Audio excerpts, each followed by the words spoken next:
Right. What a load of rubbish that was. Welcome to the Southampton Way podcast. This is the 12th episode of the Southampton Way podcast. We've got a new guest this week. But joining me as a regular panellist, as always, football broadcaster and podcaster Martin Sanders. And joining me is new recruit, Mike Smale from Matchday Vlogs. As you say, you usually seen with your mouth open on the internet. That's right. Yeah, absolutely. I think you need to have a word with whoever books your guests because you've fallen way down. Like you had A-lister Matt Latiz on recently, didn't you? Now you've got like Z.3.9 lister me. So no, it's great to be on. Pleasure. Looking forward to the chat. Absolute pleasure. Yeah. I think we should get straight into it. And as you're our new guest, Mike, I'll start with you. And there's only one place to start because on Saturday we went to the London Stadium and we participated in a dismal loss to West Ham. What did you make of it, mate? What was your overall assessment of that horror show? I think that the first 25 minutes, it felt like it was there for the taking. It really did felt like it was one of those games where West Ham haven't shown up. And if we apply ourselves a bit here, we're going to get something.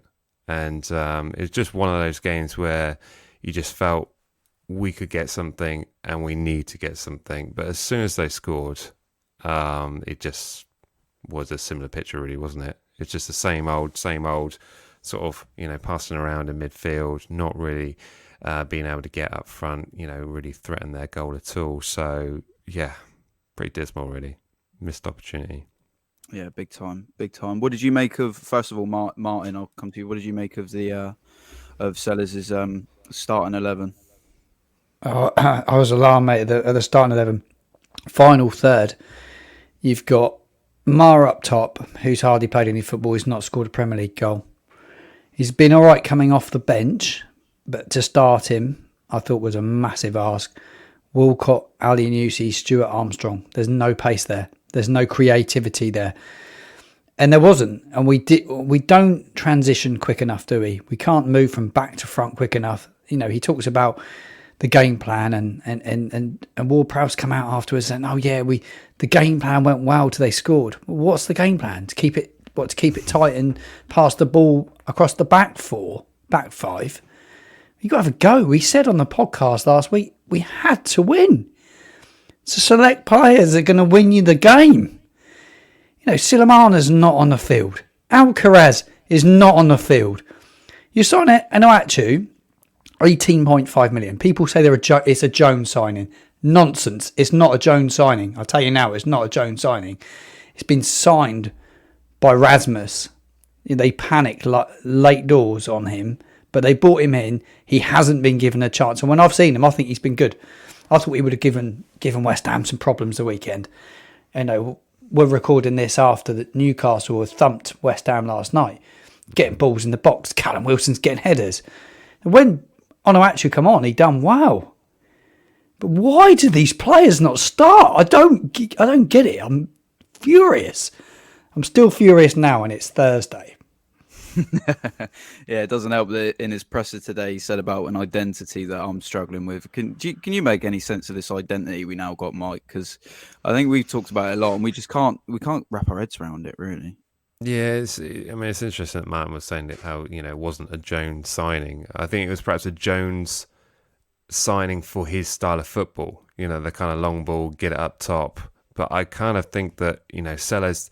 The fact that he's mixing and matching, different lineups week in, week out, it clearly shows either one, he doesn't know his strongest 11, or two, he's trying to show discipline amongst the squad and say, look, if you want to come up and show that you're doing it in training, then I'll play you on Saturday or Sunday. So it's a bit of a mess. I mean, for me, putting Mara in, Mara was brought in this season to be our fourth choice striker, and we're starting him in a must-win game away at West Ham. It just doesn't make any sense, And I think Mara was at part fault for the West Ham goal in terms of him being perhaps naive and being pushed onto playing a West Ham player onside. So, perhaps had we had someone who had a bit of a strength, maybe we wouldn't have conceded a goal, but maybe we wouldn't have scored one either. But I just, we're at a stage of the season where you just got to play, Paul. He's been brought in for a reason. He hit the bar, so he clearly in the short spell of time that he had on the pitch, he did a bit more than I thought he was going to do. But yeah, this weekend we've really got to see Sulemana on the pitch and Onuachu on the pitch because they've been brought in for a reason. Let's use them. Yeah, definitely makes sense. To use players that you bought in who are supposed to be better than the players you had, doesn't it? But yeah. I mean, I think I agree. I think Paul did well when he came on, and there's absolutely no harm in him starting games, in my opinion. And thoughts mirrored on Mara as well. I wanted to touch on you said about Mara potentially being at fault for the goal. I know there was 3 or 4 people. I think it was off the top of my head, it's Bednarek and Elianusi was around them as well. Mm-hmm. Two fan favourites who let it down as well. But I've seen a lot of criticism for Chiletta Sarr for giving the foul away in the first place, and for his overall performance. I don't think he was horrendous, but what did you make of him? Because this is the first time we'd seen him since Grimsby. He was all right, but it was nothing special. It wasn't like the performances that I think it was in the Bournemouth away game where he was an absolute solid beast. Same when we played, I think, Crystal Palace in the FA Cup, something like that, where he, put in a real dominant performance, but it didn't spell of that kind of thing really. And it was a stupid foul to give away, and he didn't need to make that kind of a challenge. So I can see why fans would be annoyed at that, but we're clutching at straws if we're sort of moving things further and further back in terms of where we're looking at what leads to a goal. But Sekou Mara being pushed onside. I mean, look, we've done that to defenders before. I think Stuart Armstrong did it for that goal that Danny Ings got against Liverpool. That very early goal that he got. It's a simple trick where you play a line to play the offensive team offside. If it goes well, it's great, but when it doesn't, that's what happens. Exactly. I mean, I think he is a bit of a soft touch, if I'm honest, Mara. He doesn't really offer a lot of physical presence, which is what surprised me when he was in the 11, considering how David Moyes likes to set up his sides. Right.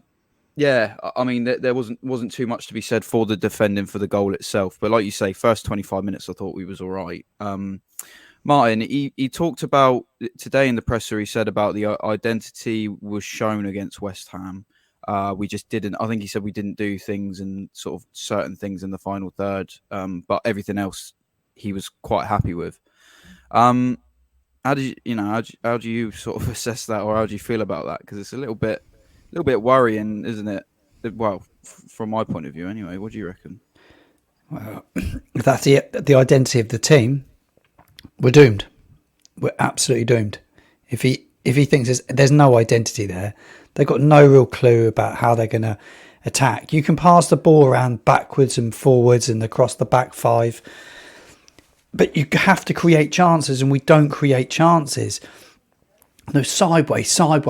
Ward-Prowse is a good player, but he's just like going through the motions. There's nothing in front of him. Nothing's quick. Nothing transitions quickly. We've been like it all season. Even under Ralph in the early part of the season, we don't seem to be able to turn teams around. So what's the identity? Just to keep possession of the ball and play narrow and expect the 2 fullbacks to bomb on and try and get at the opposition's fullbacks.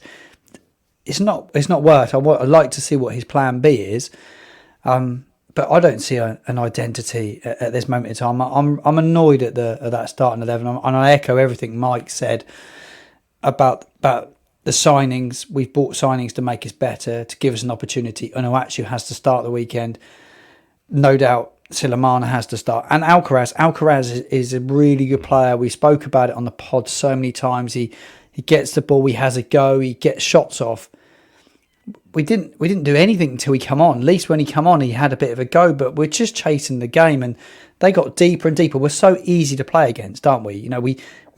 The teams, our opposition just sit deep, and if when Bournemouth come to us, they do exactly the same. When Palace come next week, they sit deep, and they try and snatch something from a set play because we're so naive at set plays.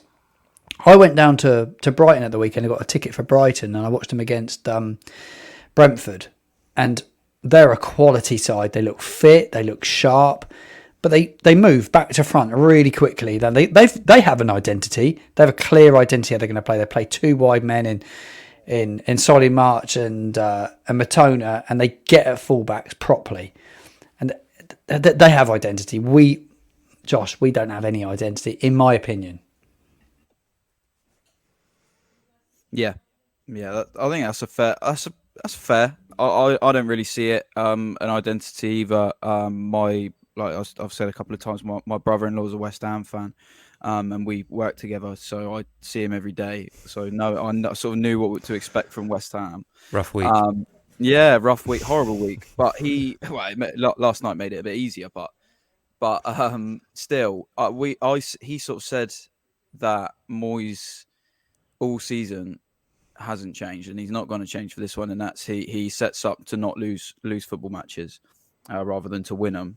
So for West Ham, it was really, really simple, because we have no creative spark, and none of that sort of will snap a shot off or anything like that, especially in that starting 11. I think I read there was 2 goals between that starting front 4 all season in the Prem, which is horrific.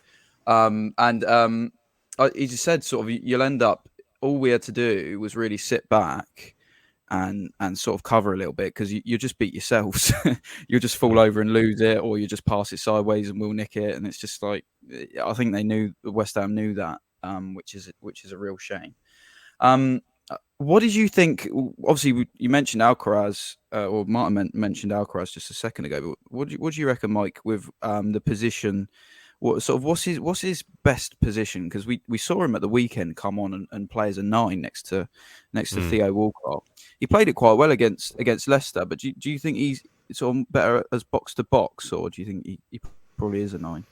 We're not really playing with an out-and-out striker. I think that's one of the reasons why Onuachu can't get game time, is the fact that I don't think Sellers thinks he has the luxury. Well, it sounds weird to say that because we need goals, we're desperate for them. But he doesn't seem to like to utilise, 2 strikers up front. He prefers to go with, 5 midfielders and use them all as strikers. I mean, look where our goals have come from. Alcaraz and Ward-Prowse, these are all goals coming from sort of midfield positions. Or Shea Adams working deeper and sort of playing off the ball, so to create goals that way.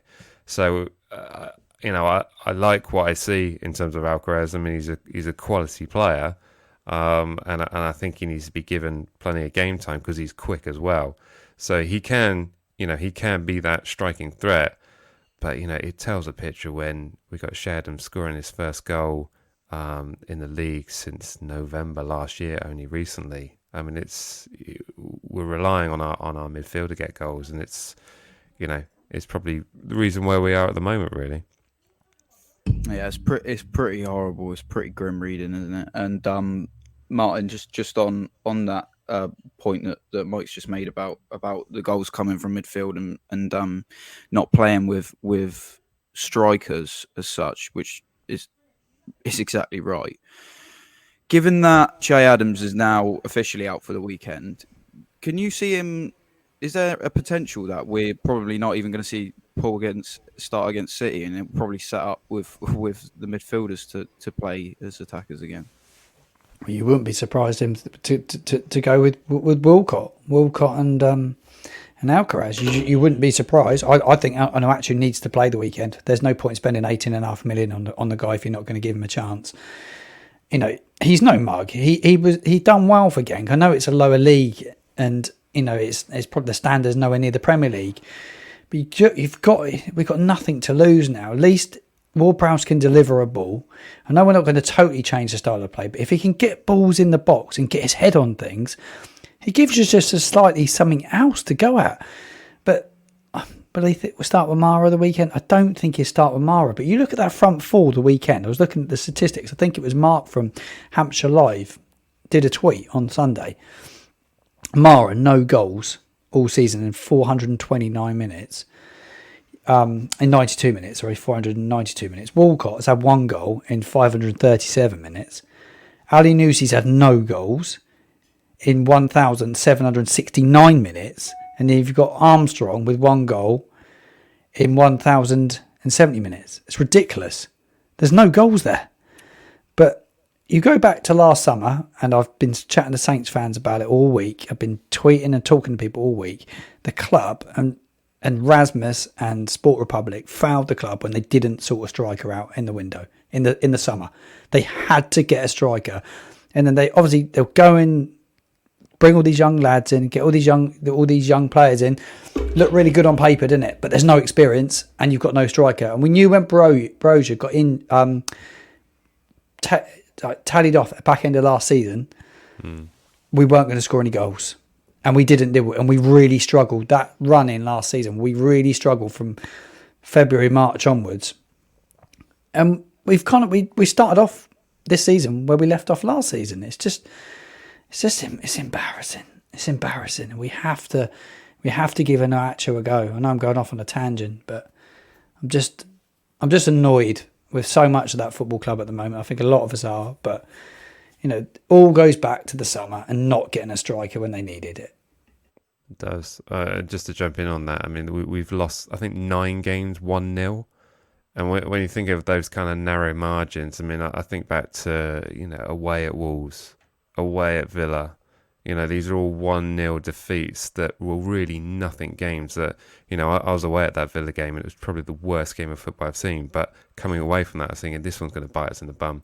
It's come to the end of the season when we're looking at points. I mean, this time last season, about this stage in the game schedule, I think we had 35 points.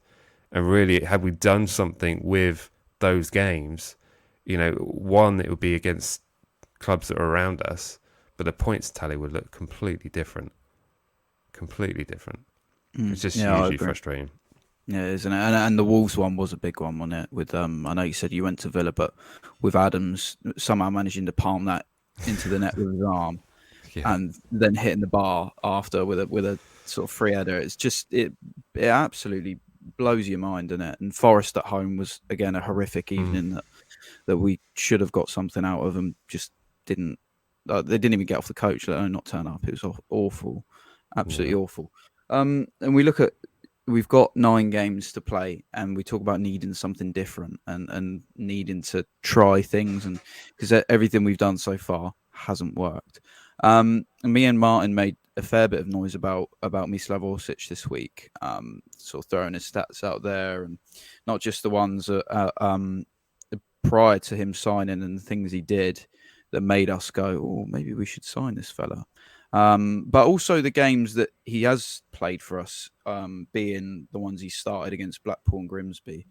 What have you made of his situation? Because it's quite a strange one. It's quite unique. He's a fella who went from scoring the winning goal against Brazil in the World Cup quarter-final in November to in February playing at Tottenham in Southampton's B team.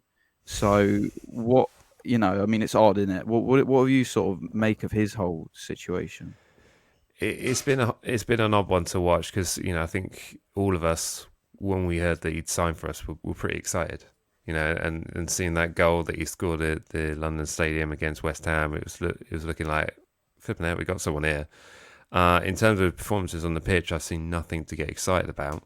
That's not to say that he's not a quality player, but when you think that he's basically been sent home by the Croatia squad to say he's not fit enough to play for them, you got to think, well, this is on the player, surely. In terms of how he's applying himself on the training pitch and whether he's actually he wants to be here. But either way, it's I have seen nothing in terms of his performances on the pitch to warrant. I mean, okay, he hasn't had that much game time, but I've seen nothing to get excited about. So we kind of just have to trust the club to know that he's not being played for that particular reason. But it's massively frustrating because we're all crying out for, oh, we need signings, we need these positions, and we get someone like that love him or hate him. When Nathan Redmond was in the squad, he was always fit. He might be making some silly mistakes here and there, but he's always doing something, and we just haven't seen that, not at all. It's odd, isn't it? Because looking at looking at that side of the argument as I sort of did this week, I had certain people saying, if you've seen him kick a ball for us, he's absolutely rubbish. Have you seen him? I even saw someone say, "Have you seen him in the warm-ups? He's rubbish." And I'm thinking, wow, that's the depths that we're plunging to. We're judging players in the warm-up. So I mean, I think it's so bizarre how a player can be. I mean, let's not forget, in this Champions League campaign, there are two teams Mislav Orsic scored against after the qualifiers. He scored against Ludogorets in a couple, and I think he scored 3 or 4 in the qualifiers. But in the actual knockout stages for Zagreb, he scored 1 against Chelsea, who are through to the final 8, and 1 against AC Milan, who are also in the final 8. So it's real, and then that's not to mention his World Cup heroics with Croatia and putting them through to the semis, and then scoring in that 3rd place playoff, the winner against Morocco, and it's just so much he's done. And it was almost straight off the back of that World Cup break, because it was everyone was asking Nathan Jones, wasn't it, in the press? Is he gonna play? Is he gonna play? When are we gonna see him? He said he's not fit. He's not fit. He's not quite ready yet. He's not fit. And I'm like, he's just come off the back of a World Cup. How is he not fit? This is weird. How is this guy not fit? It's very, very strange. And yeah, I mean, I think, Martin, I'll let you expand on it, because we sort of discussed it, didn't we? We had a look at some stats about especially the Blackpool and Grimsby games, respectively, because those are the ones he started. Because in the Premier League, he's only played 6 minutes since he signed, which is a bit nuts. But what do you think, Martin? Because I mean, we like you say, we had a look, and it doesn't read as badly as some might have thought they saw. The games he started in 2 of our worst performances of the season in the Cup. That's for certain, and around players that weren't really starting 11 players. I think the thing is, the club must have fancied him, because they've paid £8.5 million for him, and they've made him their second highest earner, according to Salary Sport. Whether that's correct or not, Salary Sport put him down at £79,000 per week. We don't know how true that is, but there'll be some truth in Salary Sport. They're not usually far away. So the club fancied him. He's got a really, really good contract there. He's got 2.5 years on his contract. So they obviously saw something in him they liked. Whether they've not done the homework on him, whether he's not applied himself, I don't know. I just think he's obviously, I've had a lot of Croatians message me. I did a tweet this week on Twitter, and I've had a lot of people comment on it. And the Croatians, they really like him. They think he's a top player. And he clearly is a top player. But it's all about momentum, isn't it? Football's all about momentum and getting game time and building it up. And when he come on there for his debut, I can't remember it come on. It was a midweek game at home. He come on. And I thought, here we go. He looks like a bit of a leader. He was kind of pulling people together. He looked like he was well up for it. I thought, here we go. This guy just work his way and we'll get him fit. We'll bring him up to Premier League speed. And it's just not happened. And I don't know why. I think it's the club fancied him because he's the second highest earner. So something's massively gone wrong. But these press conferences need to be a bit harder hitting. If I was, I'd love to be in one of these press conferences. They're just like shy away from it. You're paying him nearly 80 grand a week and you're not playing the guy. Come on, give us some answers. Be honest with the fans. There's too much of a disconnect between the management, the owners and the fans. Let's have a bit of honesty, because it might cut a lot of all this chit-chat out if they were a bit more honest about it.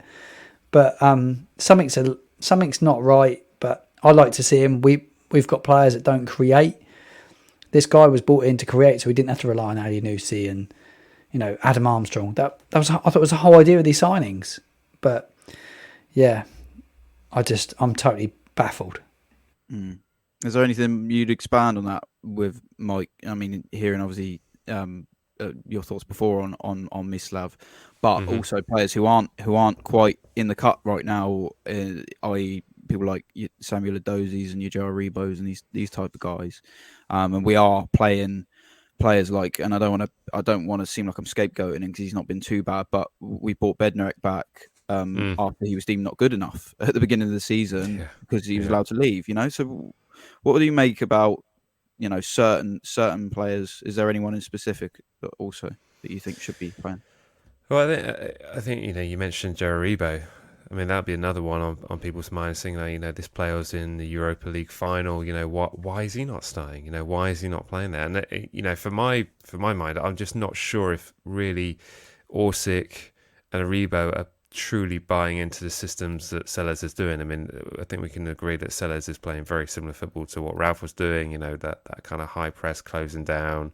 Everyone working like crazy for 90 minutes. And I'm just not really sure that they're the sort of players that adhere to that kind of mindset, and they just don't maybe like the style that's been implemented by the manager. So, but that's, I think if you're a professional footballer, surely you apply yourself how you're instructed, and then work your skill set around that. But Adozi, another one who's not been sort of given time, whether or not, I mean, we're hearing noises from Ruben Sellers about, that the players, I'm in good communication with the players, if they want to work the systems on, whether they'll play in the team, and I'm not sure whether he's sort of laying down the law or been a bit of a school teacher in the dressing room, but you just got to wonder where all these players are going and why they're not being featured, and why, Walcott is back in the side so prominently as he is. I mean, he's done okay. I mean, he's scored a goal and got an assist, and that's more than a lot of these players have done all season. So I'm not grumbling about that, but you just kind of think like, what's going on here? Why are these players? Where are they? What's going on? Yeah, exactly. And Walcott was always, even when we'd signed him from Everton, was always supposed to be an impact player, and now it's like he's starting almost every week. It's frightening, isn't it? It is frightening. Martin, it gets much easier as we know. We play City at the weekend, which is great. Nice game. Later kickoff so the TV cameras can catch it as well, which is fantastic.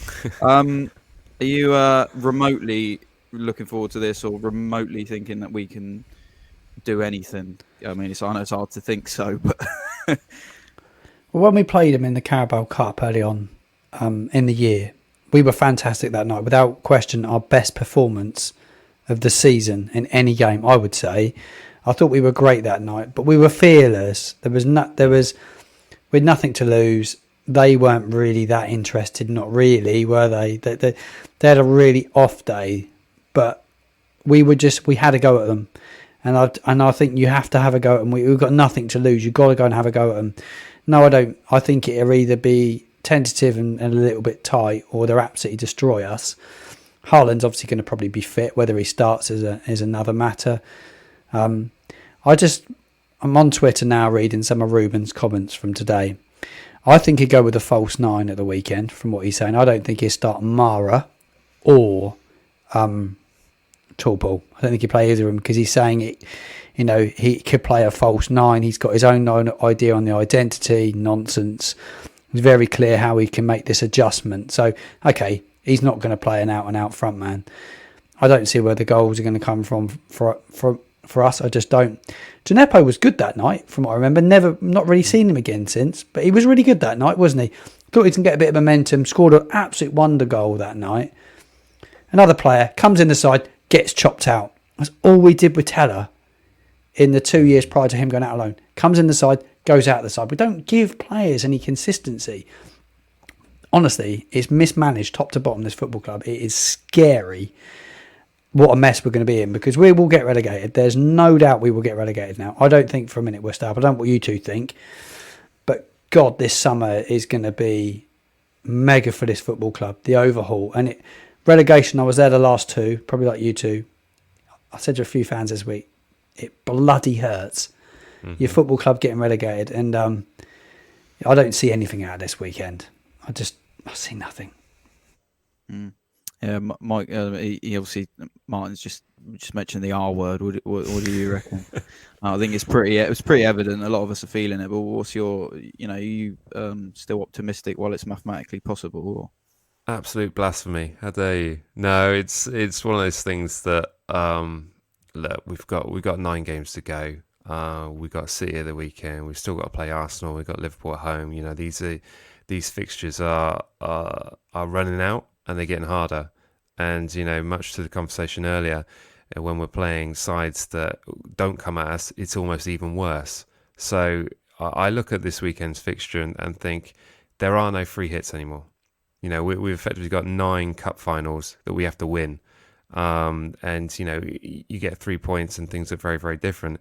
In terms of the R word, the dreaded R word, I was there for the last ones, and they do hurt. And you kind of it really does hurt. It's horrible. It's absolutely horrible. And when you see that line go red and the letter R put next to it, it's even worse. But it's but yeah, no, I until it's mathematically impossible, then there's always that little glimmer of hope.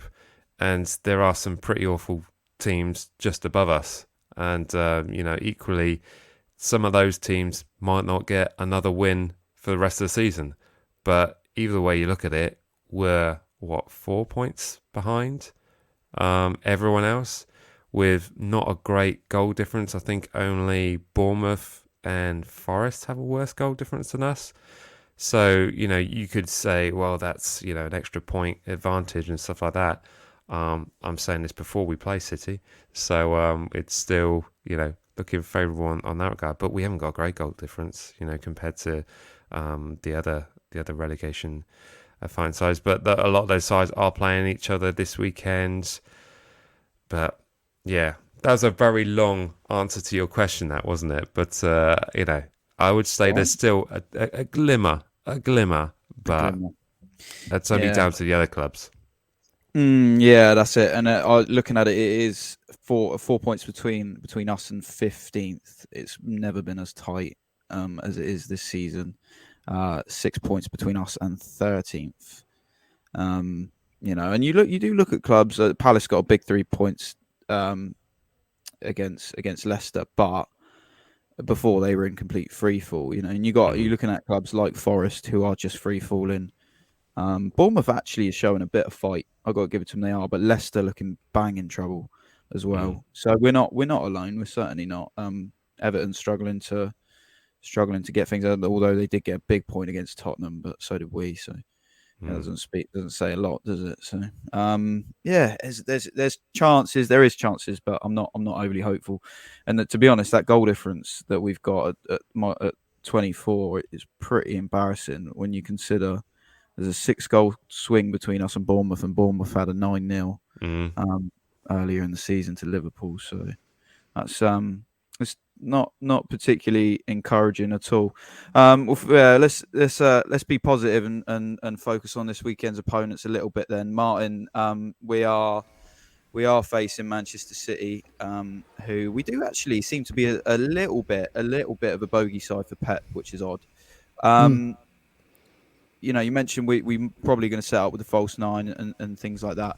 Who do you think, and over past visits to St Mary's especially, because there's been I seem to remember there was a few grumbles from, I think it was Ruben Diaz said the pitch was so small and things like that when he played, and he got a bit annoyed. But who do you think is the real danger man? I mean, it's got to be one man in it. They don't travel down here very well. I don't know why. Maybe they don't come down here early enough. Maybe they should fly down tonight, because they're obviously going to fly down. Maybe they need a couple of days to settle on the south coast. But danger man, I think Jack Grealish was fantastic from the weekend. I think he's just come into some really, really good form. Obviously Foden's unavailable at the moment. I think he'll still be unavailable the weekend, but he's in some really, really good form. I saw snippets of the game the weekend against Liverpool, and he's absolute dynamite. And Mahrez on the other side, they're both really good. They're a superb side. They play such good football. They'd be really, really tough to play against. But I think Grealish is he's never great when he plays down here, but I bet you he plays well the weekend. You guarantee that. Yeah, you can. It's always the way, isn't it? Always the way. Certain players will show up when they come and play. Yeah, I think the man on everyone's lips is can he get another hat trick? Is obviously Erling Haaland. I think he's I can't remember how many goals away, but I think he's only something stupid like 6 goals away from breaking the all-time record in the longest season, playing in a short season in his first year in the Premier League, which is absurd. Mike, how much does that man strike fear into you, or since the Carabao Cup, are you sort of less worried about the prospect of Erling Haaland? I think I'm always worried. I mean, I was at the Etihad for the away fixture where we lost 4-0, and that just looked silly. I mean, I think Haaland up front for them, it almost felt like he was playing with school kids, like an exhibition event, because it just looked ridiculous. And it was just a case of when. I think when we were watching that performance, but you mentioned two players there. Well, Foden, who's not going to feature. I think it was it Canelo who was playing on the left side, and the sort of overlap between Foden and Canelo was absolutely wrecking us at that Etihad game. So the fact that those two players aren't going to be there is got to be a positive. But again, you look at that performance that they came to play us in the cup, and we were all very, very shocked with that. They were very, very flat in that game, and we were playing without fear. And I think even the fact that we had Diallo on the pitch and Gineppo was starting, all of us were thinking like, oh, okay, this will be a nice night out. Let's see how this goes. And then we're completely caught off guard with a 2-0 win. I mean, for us to get a clean sheet against City was a shock enough. So yeah, you've always got to look at these games and think there is something there. But Haaland is something else, and the fact that we don't have a Salasu fit. The fact that we don't have Bella Kotchat available, and we're probably going to be working with Bednarek and Kalatakar, that's my worry, because he's going to ruin them. He's going to absolutely ruin them. And just saying it out loud is kind of striking fear in my heart for Saturday evening. But, we've got to go out, we've got to be fearless and just play our game and hope for the best. Yeah, I think hope is all we can do. I am gonna ask you two for a score prediction. I want to get you to put your neck on the line. Martin, what do you reckon? Do you reckon we can get anything, or do you reckon the Nordic Shea Adams puts us to bed? I don't think we'll score in a month of Sundays, but they put 4 past Liverpool, so I think they put 5 past us, maybe 6. I'm going 5-6-0 City. De Bruyne, we didn't touch on De Bruyne. He's just started to tick again now. He's coming back into form, and like they'll be looking to put pressure on Arsenal. Arsenal don't play till Sunday, and obviously I don't see them losing the game, City, between now and the end of the season. They will go for it now, big time. He's such a good manager, isn't he? He just gets the best out of this. I always talk about goalkeepers. Ederson's my favourite goalkeeper in the league. I was reading an article on him today. They reckon like his range of passing is just superb. His distribution is just brilliant. So cutting a long story short, I think we'd be 6-0. I'll go in 6-0. Yeah, we forgot to mention the fact that the cup, it was Ortega in goal and it wasn't Ederson. That's a good point. And Ortega was caught about 50 yards off his line sleeping when Gineppo put it over him. So can't see those sort of mistakes happening this weekend. Mike, any better than 5 or 6-0, or are you much of the same opinion? Crikey, it's caught me off guard. That is, I got to shoot our live show after this. I'm feeling rocked after that. That's, oh my word. Do you know what? Just to counterbalance it, I'm going to go 1-0 Saints. Boom. And that's with my heart, absolute heart. We've got to, hold back, and Bednarek's going to have a masterclass, and it's going to be, it's going to be 3 points on the board. That's what my heart says. I like it. No, it's all good. Yeah. So, Well, the other thing to bear in mind, actually, is they got Bayern Munich in a week. So whether or not there'll be a lot of caution in that Man City side, wanting to make sure that they get a good start in the Champions League, which has got to be on their minds. Who knows? It's a good point. Pepper's, it's the only thing he hasn't managed, isn't it, so far with City, is the Champions League. So that's a good point. That's a good point. All right, solely based on that one, I think we'll be 1-0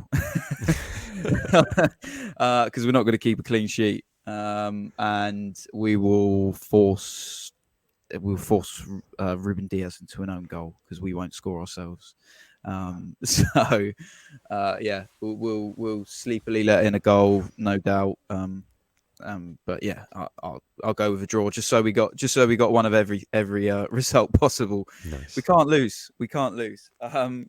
Thank you everybody very, very much for tuning in for this one. Your support is super appreciated all the time. If you want to be notified of when we upload a video, subscribe to our YouTube. click the notification, and you will be notified every single time a video goes up. We are also on Instagram, TikTok, Facebook, Twitter. Just search the Southampton Way podcast. You'll find us. We are on all main podcast providers as well. So you can download it for your journey. Do what you like with it, really. Don't mind what you do. It's just there if you want it.